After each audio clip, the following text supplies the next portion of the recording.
어떻게 추석 잘 보내고 계십니까? 네, 추석 명절에도 불구하고 하나님 앞에 나온 우리 모든 성도님들에게 하나님께서 특별한 은혜를 내려주실 줄 믿습니다. 우리는 사랑을 해야 하고 또 사랑을 받으며 이 세상을 살아가야 합니다. 총각 신부님에도 불구하고 이렇게 얘기할 수 있는 건 결혼하신 분들만 사랑하는 게 아니기 때문입니다. 오늘 이 자리에 있는 우리 학생들 또 우리 어르신들 그 누구나 사랑을 하고 사랑을 받으며 자라가야 합니다. 지금 옆에 앉으신 분들도 사랑하겠지만 우리는 무엇보다도 하나님을 사랑합니다. 우리를 창조하시고 우리를 구원해 주시고 우리를 인도해 주시고 지금도 우리와 함께 하여 주시는 하나님을 우리는 사랑하고 있습니다. 한번 이 시간 하나님을 사랑하시는 분들만 저를 따라서 외쳐주시면 감사하겠습니다. 하나님 사랑합니다. 그래, 내가 너희를 사랑한단다. 네, 이렇게 하나님께서 대답하신 건 아닙니다. 소리가 너무 컸는데요. 부드러운 제 목소리입니다.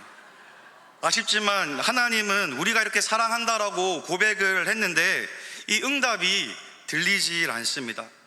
우리의 목소리가 작아서였습니까? 아니면 진심이 아니어서였을까요? 아니면 추석 때 우리만 맛있는 음식들을 먹어서 그랬을까요? 아닙니다. 하나님은 우리가 육성으로 이 사랑을 고백할 때 동일하게 육성으로 사랑한다라고 말씀해 주시지 않습니다. 하나님은 우리의 사랑 고백을 들으시고 보고 계십니다.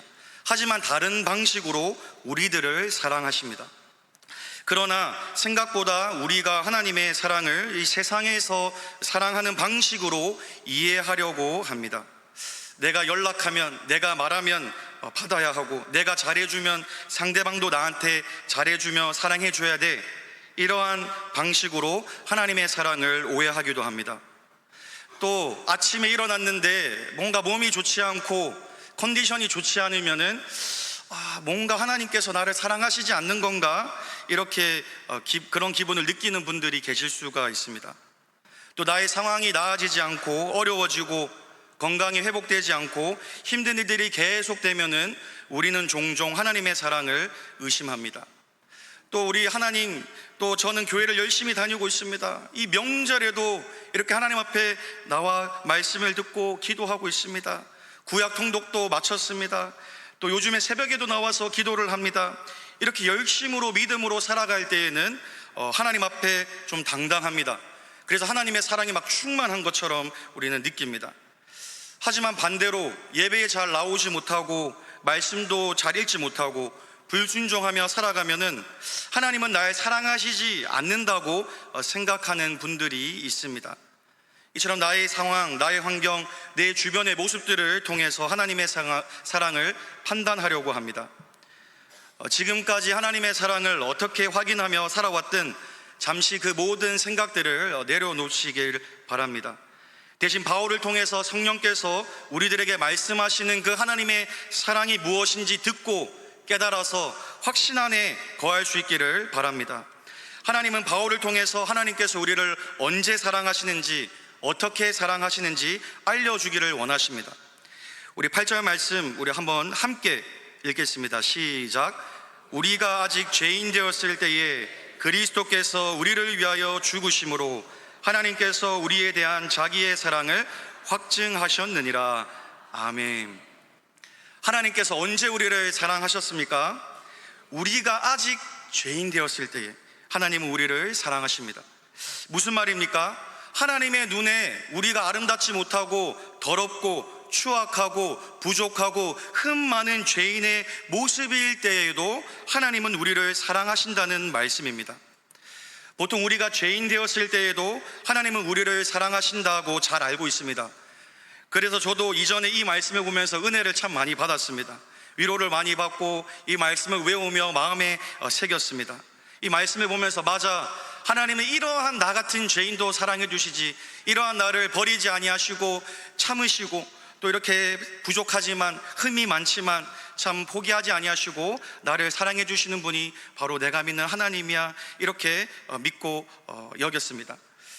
그래서 예수님을 믿고 나서는 그런데 다르다라고 생각하는 분들이 있을 수가 있습니다. 내가 변화되기 전에는 죄인이었을 때에만 그렇게 사랑해 주시고 그 이후에는 아니야 라고 이렇게 오해를 할 수 있습니다. 하지만 이 8절 말씀을 다시 보면 이렇게 말합니다. 우리가 아직 죄인 되었을 때에, 바울은 죄인이 되었을 때에를 말하기 전에 굳이 이 앞에 뭐를 덧붙였습니까? 아직을 덧붙였습니다.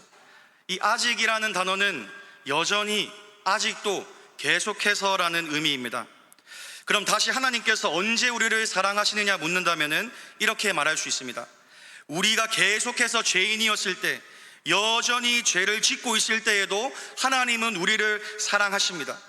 우리가 예수님을 믿고 나서도 우리의 연약함과 우리의 죄된 모습이 크게 달라지지 않습니다. 내가 예수님을 믿지만, 내가 말씀 안에 살아가지만은 이 죄인 변경민은 그대로 있습니다. 천사로 막 변하거나 다른 사람이 되는 게 아닙니다. 단지 예수님을 믿기 때문에 하나님께서는 내가 예수님을 믿는 그 믿음을 보시고 의롭다라고 칭해 주시고 여겨 주실 뿐입니다. 의인이라고 여겨 주십니다. 그렇지만 죄인 변경민은 바뀌질 않습니다. 늘 부족합니다. 이 바울도 자기가 여전히 부족한 죄인임을 고백합니다. 오라 나는 공고한 사람이다 라고 하면서 로마서 7장 25절에 이렇게 말합니다. 우리 주 예수 그리스도로 말미암아 하나님께 감사하리로다. 그런즉 내 자신이 마음으로는 하나님의 법을, 육신으로는 죄의 법을 섬기노라. 이 마음으로는 하나님의 법을, 하나님의 말씀을 지키고 싶어 합니다. 따라가고 싶습니다. 그런데 이 육신, 이 몸은 이 죄의 법을 따라가고 이 죄를 짓는다라고 합니다. 그래서 이 바울의 이 마음 안에는 마음과 육신이 늘 충돌을 했습니다. 이것은 바울의 단순한 고백이 아니라 실제 바울이 자신 안에서 이 말씀과 육신이 충돌하는 것을 보여준 겁니다. 예수님을 믿고 살아가지만은 여전히 부족함이 있는, 연약함이 있는 것을 말한 겁니다. 바울만 겪은 특별한 경험이 아닙니다. 오늘 이 자리에 있는 구주 예수님을 믿는 우리들도 참 늘 말씀을 지키고 싶고 100% 말씀 안에 거하고 싶지만은 우리의 육심 때문에, 연약함 때문에, 부족함 때문에 죄를 짓고 넘어질 때가 있습니다. 그래서 우리는 부활의 몸을 입을 때까지 우리는 여전히 죄인입니다. 우리 하나님은 우리가 부활의 몸을 입는 그 순간까지도, 그 이후에도 영원히 우리를 사랑하신다는 말씀입니다. 예수님을 믿으며 살아가지만 때로는 우리의 연약함 때문에 이 죄에 넘어질 때가 있습니다. 불순종할 때가 있습니다. 마음으로, 생각으로, 입술로, 행동으로 죄를 지을 때가 있습니다. 하나님께 순전한 믿음으로 나아가지 못할 때가 있습니다. 그래서 그럴 때 하나님이 나를 떠나신 것 같고 나를 미워하실 것 같다라고 느껴질 때가 있습니다. 그래서 하나님을 피하고 싶고 죄책감에 시달리는 사람들이 있을 수도 있습니다. 하지만 오늘 성경은 우리들에게 말씀해 주고 있습니다. 우리가 여전히 죄인 되었을 때에도 하나님은 우리를 사랑해 주고 계신다라고 말씀하고 계십니다. 내가 성령 충만하다고 느끼고 내가 말씀대로 순종하는 삶을 사는 것처럼 보이는 때에만 하나님이 우리를 사랑하시는 게 아닙니다. 내가 무너지고 넘어지고 연약한 죄인일 때에도 그리스도를 내어주실 만큼 하나님은 여러분들을, 우리 모두를 사랑하는 줄 믿으시기를 바랍니다. 그래서 내 느낌으로, 내 감정으로 의존해서 하나님의 사랑을 판단해서는 안 됩니다. 이렇게 우리의 죄악된 더러운 모습에도 불구하고 하나님은 우리들을 사랑하고 계십니다. 그러나 마귀는 우리의 죄를 보고 정죄합니다. 손가락질합니다. 너 같은 죄인은 하나님의 사랑을 받을 자격이 없어. 하나님은 너를 싫어하셔. 이렇게 비난합니다. 하지만 우리 하나님은 우리의 죄를 보시고 치근히 여기시고 불쌍히 여기시고 사랑해 주십니다. 하나님은 우리가 회심하기 전이든 회심한 후이든 연약한 우리를 여전히 사랑해 주고 계십니다. 우리의 연약함과 부족함 속에서도 우리를 사랑하시는 이 하나님의 사랑을 믿으며 살아가시기를 축복합니다. 하나님께서 여전히 죄인인 우리를 이렇게 사랑해 주시는데 어떻게 그걸 알 수 있습니까? 8절에서 말씀해 주고 있습니다. 제가 다시 한번 8절을 읽겠습니다. 우리가 아직 죄인 되었을 때에 그리스도께서 우리를 위하여 죽으심으로 하나님께서 우리에 대한 자기의 사랑을 확증하셨느니라. 아멘. 그리스도께서 우리를 위하여 죽으심으로 하나님의 사랑을 알 수 있다라고 말합니다. 바로 그리스도의 죽으심이 하나님이 우리를 사랑해 주신다는 증거입니다. 이 그리스도의 죽으심, 여기 죽으심에 사용된 헬라어는 이 아우리스트입니다. 그래서 단번에 십자가에서 죽으신 것을 가리킵니다. 예수님의 죽음은 한 번만 일어난 사건입니다. 2000년 전에 골고다 언덕에서 일어난 역사적인 사실입니다. 뒤바꿀 수 없는 사건입니다. 그래서 하나님의 사랑에는 변함이 없습니다.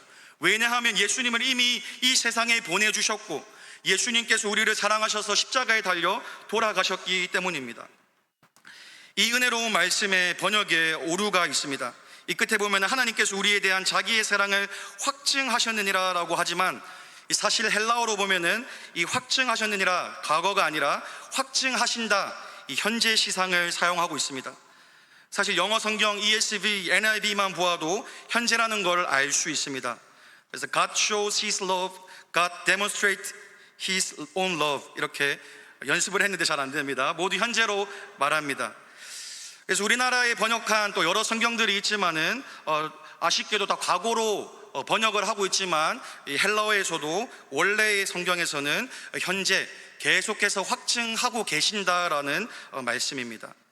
그러니까 중요한 것은 하나님의 사랑은 계속해서 한 번만 우리를 향해서 사랑하신 것이 아니라 지금도 2024년에도 추석 명절을 맞이한 오늘 이 수요 저녁 시간에도 우리를 향해서 확증해주고 계시다는 말씀입니다. 단 한 번만 우리들에게 사랑을 보여주시는 게 아니라 지금도 그 예수님의 십자가를 통해서 하나님의 사랑이 우리 안에, 우리 삶 가운데 확증되고 있습니다. 올바른 번역으로 바꾸어서 로마서 말씀을 다시 읽으면은 우리가 아직 죄인 되었을 때에 그리스도께서 우리를 위하여 죽으심으로 하나님께서 우리에 대한 자기의 사랑을 확증하시느니라, 이렇게 확증하시느니라, 이렇게 현재로 말하고 있습니다. 이 확증하셨다라고 하면은 어감이 좀 세니까 은혜가 되기도 하지만 사실은 하나님은 우리를 계속해서 사랑해 주고 계십니다. 어떻게 알 수 있다라고 말씀했습니까? 예수님의 죽으심을 통해서 알 수 있습니다. 예수님의 십자가가 지금도 나를 하나님께서 계속해서 사랑해 주신다는 그 증거가 됩니다. 이게 진정한 복음입니다. 이게 정말로 기쁜 소식입니다. 기도의 응답이 잘 되지 않고 신앙생활 하는데 또 기도의 응답이 잘 되고 신앙생활 하는데 문제 없고 형통한 길만 열리고 자녀들이 좋은 성적표만 가져오고 사업이 잘 되고 건강에 이상이 없는 것이 하나님이 나를 사랑해 주신다는 증거가 아닙니다. 때로는 기도 응답이 더디고 신앙생활을 열심히 하는데 고난이 찾아오고 문제가 생깁니다. 결혼이 참 빨리 안 됩니다. 자녀들이 문제를 일으켜도 하나님은 여러분을 지금도 계속해서 사랑하고 계십니다. 성도님들을 향한 하나님의 사랑에는 변함이 없이 지금도 확증되고 있습니다. 왜냐하면은 2000년 전에 예수님께서 우리를 위하여서 십자가에서 죽으셨기 때문입니다. 예수님의 십자가가, 예수님의 죽으심이 하나님의 확실한 증거이기 때문입니다. 때론 이 세상 사는 것이 힘들고 어렵고 낙담되어도 하나님은 오늘 이 말씀을 통해서 우리를 향해 외쳐주고 계십니다. 내가 너를 지금도 사랑하고 있다. 나는 너를 포기하지 않는다라고 말씀해 주고 있습니다. 이 하나님의 사랑에는 변함이 없습니다. 우리가 그 십자가를 바라볼 때, 예수님의 그 십자가를 바라볼 때 하나님의 확실한 사랑이 그 십자가를 통해서 흘러 들어오게 됩니다. 진실로 영원한 사랑, 이 신실한 사랑이 우리를 향한 하나님의 사랑입니다. 이것만큼 확실한 하나님 사랑이 어디에 있겠습니까? 예수님의 십자가는 이미 우리를 사랑하셔서 일어난 변하지 않는 역사적인 사건입니다. 하나님의 사랑이 의심될 때가 있을 수도 있습니다. 낭망될 때가 있을 수 있습니다. 그럴 때 어떻게 해야 되겠습니까? 확실한 하나님의 사랑인 예수 그리스도의 십자가를 바라보는 우리 모든 성도님들 되시기를 바랍니다. 십자가가 바로 그 증거입니다. 예수님의 죽으심이 하나님이 우리를 지금도 변함없이 사랑해 주시는 확실한 증거임을 믿으시기를 바랍니다. 로마서 8장 32절에서 이렇게 말합니다. 자기 아들을 아끼지 아니하시고 우리 모든 사람을 위하여 내주시니가 어찌 그 아들과 함께 모든 것을 우리에게 주시지 아니하겠느냐. 하나님은 여러분 한 분 한 분을 사랑해서 자기 아들을 아끼지 아니하시고 십자가에 내어주실 만큼 우리를 확실하게 사랑하셨고 지금도 사랑하고 계십니다. 하나님이 이 세상을 이처럼 사랑하사 독생자를 주셨으니 하나님은 우리 죄인들을 너무나도 사랑하십니다. 그래서 말로만 입술로만 사랑한다라고 하는 게 아니라 죄에 빠져서 영 죽을 수밖에 없는 우리를 위해서 구원자 예수님을 보내주셨습니다. 지금까지 하나님의 사랑을 어떻게 생각하며 느끼며 살아가셨습니까? 내 감정대로 하나님의 사랑을 판단하고 계십니까? 주관적인 나의 환경에 따라서 하나님의 사랑을 확인하고 내 환경이 나빠지면 하나님의 사랑을 의심하고 있었습니까? 저도 그랬습니다. 일이 잘 풀리면은 또 기도 응답이 잘 되는 것 같으면은 하나님이 함께 하시는 것 같고 사랑을 많이 받는 것 같이 느꼈습니다. 그런데 반면에 일이 잘 되지 않고 기도 응답이 더디고 막히고 어려움이 생기면 좀 불안합니다. 하나님이 곁에 계시는 것 같지 않고 이렇게 또 하나님의 사랑을 의심할 때가 있습니다. 하지만 오늘 성령 하나님은 로마서 말씀을 통해 다시 한 번 더 우리들에게 말씀해 주고 있습니다. 하나님은 우리 모두를 지금도 앞으로도 영원히 사랑하십니다. 예수님을 이 땅에 보내어 주시고 십자가에 내어 주신 하나님은 여전히 죄인인 우리를 사랑한다고 확증해 주고 계십니다. 그래서 더 이상 내 주관적인 감정과 환경에 휘둘리지 마시기를 바랍니다. 대신에 그 확실한 하나님의 사랑의 증거인 십자가를 바라보시기를 바랍니다. 그래서 그 무엇도 우리를 하나님의 사랑 안에서 끊을 수 없는 줄 믿습니다. 아멘. 이러고 끝나면 좋을 수 있지만은 그럴 수 없습니다. 이 너무나 감사하고 너무나 은혜롭고 좀 확실한 하나님의 사랑입니다. 하지만 이 모든 것을 뒤흔드는 것이 있습니다. 그것은 바로 죄입니다. 흔들리지 않을 것 같은 이 하나님의 확실한 사랑을 흔드는 이 두 가지 죄를 생각해 보고자 합니다. 이 첫 번째 죄는 바로 불신입니다. 이 로마서 5장 8절의 말씀을 믿지 않는 겁니다. 경민아, 내가 너를 사랑하고 있단다. 예수님의 죽으심이 바로 그 확실한 증거란다. 말씀해 주고 있는데도 내가 믿지 않는다면은, 내가 불신한다면은 소용이 없습니다. 내 상황이 나빠지고 어려운 일들이 있을 때 의심이 들 수가 있습니다. 하나님께서 정말 나를 사랑하시나? 혹시 나를 미워하시나? 그런 마음이 들 수 있습니다. 그럴 때 우리는 이 말씀을 떠올리는 겁니다. 로마서 5장 8절의 말씀을 펼치고 읽고 소리를 내어서 되뇌어 보는 겁니다. 그리고 믿어야 합니다. 내 느낌, 내 감정, 나의 어떤 그런 환경에 따라서 하나님의 사랑을 믿는 것이 아니라 하나님의 말씀인 로마서 5장 8절의 말씀을 신뢰해야 됩니다.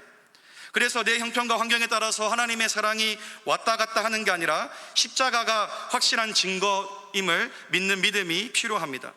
그래서 이 로마서 5장 8절의 말씀을 믿는 사람만이 이 확실한 하나님의 사랑을 누리며 이 세상을 살아갈 수가 있습니다. 하지만 이 말씀을, 이 약속을 불신하는 사람은 늘 의심합니다. 확실한 하나님의 사랑을 얘기해 주고 있는데도 불구하고 말씀을 믿지 아니하고 자꾸 다른 것으로 하나님의 사랑을 확인하고 의심하고 두려워합니다. 아무리 성령께서 성경을 통해 말씀하셔도 이 확실한 사랑을 믿지 않습니다. 그래서 이 불신의 죄는 이 하나님의 신실한 사랑에도 불구하고 이것을 누리지 못하도록 가로막습니다. 하나님의 따뜻한 사랑을 누리지 못하게 합니다. 마치 탕자 비유에서 탕자가 계속해서 아버지를 의심하며 두려워하면서 아버지께 돌아가지 않는 것과 같습니다. 이 말씀을 불신하는 자는 지금도 우리를 향해서 사랑으로 팔을 뻗으시는 그 아버지의 품 안에 달려가 안기지를 못합니다. 야고보서에서 우리가 신앙생활 할 때 어떤 중심으로 살아가야 할지 말씀해 주고 있습니다. 야고보서 1장 6절과 7절의 말씀을 함께 우리 읽겠습니다. 시작. 오직 믿음으로 구하고 조금도 의심하지 말라. 의심하는 자는 마치 바람에 밀려 요동하는 바다 물결 같으니 이런 사람은 무엇이든지 주께 얻기를 생각하지 말라. 아멘. 오늘 하나님께서 우리들을 확실하게 사랑하신다고 말씀해 주셨습니다. 하나님의 이 확실한 사랑을 날마다 누리며 살아가길 원하신다면 하나님의 말씀을 조금도 의심하지 말기를 바랍니다. 대신 오직 믿음으로 이 말씀을 받아들여서 때로는 요동치는 그런 내 마음이 일어날 때, 때로는 참 하나님의 사랑이 의심가는 그런 어려운 환경 속에서도 의심하지 말고 하나님의 확실한 사랑 안에 거하시기를 예수님의 이름으로 축복합니다. 이 마지막 한 가지 죄가 더 있습니다. 바로 하나님의 사랑을 흔드는 다른 죄는 이 불순종입니다. 하나님은 우리가 여전히 죄인일 때에도 변치 않고 사랑을 해 주십니다. 하지만 우리가 불순종하고 죄를 지으면 하나님의 사랑에서 멀어지게 됩니다. 하나님의 사랑에는 변함이 없지만 우리가 변하게 됩니다. 이 하나님의 사랑을 느끼는 것이 아니라 이 하나님에게서 불순종하는 사람은 두려움을 느끼게 됩니다. 태초부터 하나님은 아담과 하와를 사랑하셨습니다. 그러나 하와와 아담의 불순종은 그 따뜻한 하나님의 사랑에도 불구하고 하나님에게서 도망쳤습니다. 두려워하고 숨었습니다. 이처럼 불순종을 하게 되면은 하나님이 두려워집니다. 하나님의 사랑을 확신하지 못하게 됩니다. 의심하게 됩니다. 이처럼 불순종은 하나님과의 그 사랑의 관계를 깨어뜨립니다. 하나님은 사실 여전히 아담과 하와를 사랑하시는데 죄를 지은 아담과 하와는 하나님을 무서워했습니다. 불순종이란 죄는 하나님의 사랑을 뒤흔들기 때문입니다. 다윗은 누구보다 하나님을 사랑한 사람입니다. 그래서 하나님의 사랑을 많이 노래하고 많은 시를 짓고 하나님께 늘 기도와 말씀으로 살아간 믿음의 사람입니다. 그러나 다윗이 하나님 앞에 큰 죄를 지었습니다. 이 밧세바를 범했습니다. 큰 죄를 짓고 나니까 이 다윗의 마음이 어떠했는지 시편 51편에 나옵니다. 나를 주 앞에서 쫓아내지 마시며 주의 성령을 내게서 거두지 마소서. 주의 구원의 즐거움을 내게 회복시켜 주시고 자원하는 심령을 주사 나를 붙드소서. 이 보면은 불순종한 다윗은 지금 하나님을 두려워하고 있습니다. 하나님은 분명 신실하게 이 다윗을 사랑하시는데 다윗은 하나님께서 자기를 쫓아내시는 것 같다라고 고백을 했습니다. 이 구원의 즐거움을 날마다 누렸던 이 다윗인데 이 그 즐거움도 사라졌습니다. 이처럼 하나님 앞에 죄를 지으면서 살아가는 사람, 하나님 앞에서 불순종하면서 살아가는 사람은 이 하나님의 확실한 사랑을 누리며 살아가질 못합니다. 왜냐하면 불순종의 죄가 모든 것을 끊어 놓으려고 하기 때문입니다. 그래서 죄를 지으면은 두렵습니다. 하나님과 멀어진 것처럼 느끼게 됩니다. 그래서 불순종한 하나님의 자녀는 하나님의 사랑을 다시 누리고 싶어서 하나님 앞에 나와서 회개할 수밖에 없습니다. 하나님 용서해 주세요. 잘못했습니다. 하나님 저를 쫓아내지 마시고 다시 그 하나님의 사랑을 누리며 살아가게 하여 주시옵소서. 구원의 기쁨 즐거움을 회복시켜 주시옵소서. 하나님과 나 사이에 가로막는 그 죄를 용서하여 주시고 물리쳐 주세요. 잘못했습니다. 이렇게 하면서 회개하며 하나님 앞에 나아가게 됩니다. 그리고 회개하여서 확실한 하나님의 사랑 안에서 두려움과 의심이 아니라 평안함으로 살아가게 됩니다. 저는 오늘 이 자리에 나오신 모든 성도님들이 하나님의 풍성한 사랑을 누리며 살아가기를 간절히 바랍니다. 이 세상을 살아갈 때 우리의 마음을 무너뜨리는 게 참으로 많습니다. 또 주저앉게 만드는 어려움들이 참 지나가면 또 오고 지나가면 또 앞에 있습니다. 참 신음하며 눈물을 흘리지만 아무도 알아주지 않고 아무도 내 눈물을 닦아주지 않을 때가 있습니다. 그럴 때 우리가 어떻게 이겨낼 수 있겠습니까?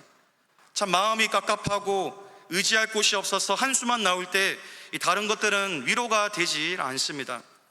하지만 그런 어려움 속에 하나님의 사랑이 임하면 하나님의 사랑을 확신하면은 우리는 이겨낼 수 있습니다. 이 세상 그 무엇도 나에게 위로가 되지 않고 참 힘이 되지 않았지만 하나님의 사랑은 우리의 참된 위로가 되고 우리에게 이겨낼 수 있는 힘을 주십니다. 하나님은 우리에게 등을 돌리질 않습니다. 하나님은 우리를 떠나지 않습니다. 낙담하고 있을 때, 혼자 주저하고 있을 때, 혼자 눈물을 흘리는 그 가운데 하나님은 항상 함께 계시고 사랑하여 주시고 우리를 돌보고 계십니다. 우리가 여전히 죄인일 때에도 우리의 이름, 나의 이름을 부르시며 우리에게 사랑을 베풀어 주시기를 원하십니다. 우리가 어떤 모습이든지 우리를 날마다 반겨주시고 함께해 주십니다. 우리가 때론 불신하고 불순종했을 때에도 하나님은 우리가 돌아오기를 원하시고 또 두 팔 벌려 우리를 맞이해 주시는 분이 바로 하나님 아버지이십니다. 세상의 사랑이 아니라 하나님의 사랑, 이 진실한 사랑으로 충만해지기를 원하십니다. 하나님의 사랑을 참 생각하면은 저의 인간적인 모료로는 다 헤아릴 수가 없습니다. 그래서 하나님의 사랑을 생각할 때에 참 감사하면서도 송구할 때가 있습니다. 이 시편 8편 다윗의 고백으로 말씀을 맺고자 합니다. 사람이 무엇이기에 주께서 그를 생각하시며 인자가 무엇이기에 주께서 그를 돌보시나이까.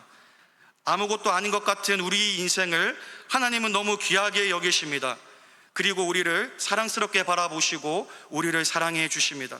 하나님 앞에서 참 사람이 아무것도 아닌 것 같지만 하나님의 사랑 때문에 우리는 귀한 하나님의 자녀가 되었습니다.